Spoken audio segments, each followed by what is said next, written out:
என் பையன்லாம் இப்ப கணக்கு இல்லாம கடை பண்ண தங்க ஆரம்பிச்சுட்டான். இது இப்படியே விட்டா சரிப்பட்டு வராதுடா. ஏதாவது ஹெல்த்தியா ட்ரை பண்ணணும்னு சொல்லிட்டு தான் யூடியூப் பார்த்து இந்த பிஸ்கட் ரெசிபி ட்ரை பண்ணேன். இது கோதுமை மாவு, நாட்டு சர்க்கரை சேர்த்து தான் பண்ணியிருக்கேன். இத எப்படி பண்ணுங்கிறத பார்க்கலாம் வாங்க.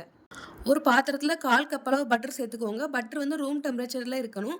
அது கூடவே 1/2 கப் அளவு நாட்டு சர்க்கரை சேர்த்து நல்லா மிக்ஸ் பண்ணிக்கணும். கூடவே வந்து 1 கப் அளவு கோதுமை மாவு, 1/4 கப் அளவு கொக்கோ பவுடர், ஒரு 1/2 டீஸ்பூன் வந்து பேக்கிங் பவுடர். இது எல்லாத்தையும் சேர்த்து நல்லா பெசஞ்சுக்கோங்க. இந்த மாவ நல்லா கையாலேயே மிக்ஸ் பண்ணதுக்கு அப்புறமா கொஞ்சம் கொஞ்சமா பால் சேர்த்து சப்பாத்தி மாவு பதத்துக்கு நம்ம வந்து இத பெசஞ்சு எடுத்துக்க போறோம். இனி இந்த மாவ வந்து வடை மாரி குட்டி குட்டியா தட்டி, அத வந்து 180 டிகிரிக்கு வந்து 10 நிமிஷம் ப்ரீ ஹீட் பண்ண ஓவன்ல அதே 180 டிகிரில ஒரு 25 நிமிஷம் பேக் பண்ணி எடுத்தா அழகான பிஸ்கட் ரெடி ஆயிரும். இது கடையில வாங்குற பிஸ்கட் அளவு கிரிஸ்பியா இல்ல.